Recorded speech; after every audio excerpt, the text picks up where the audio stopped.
Rătăcitoare pe pământ, de n-ai fi tu de partea noastră,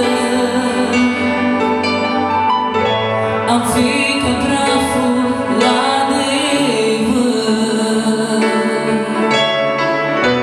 am fi o carne fără viață, rătăcitoare pe pământ. Dar noi venim cu toți la tine și tot ce avem îți dăruim, căci nimeni, Doamne, nu-i ca tine.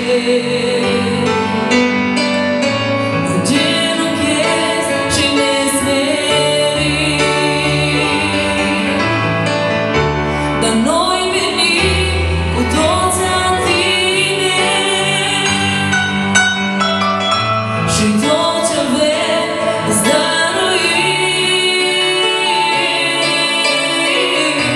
căci nimeni, Doamne, nu-i ca tine. Îngenunchez și ne smerim.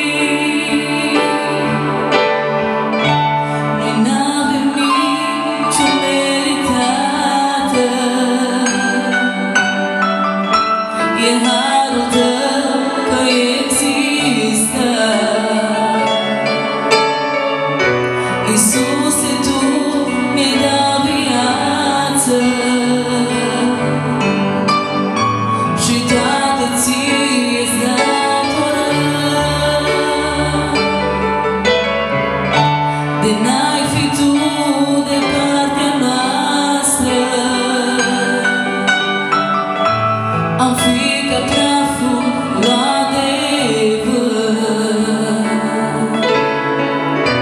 am fi o carne fără viață,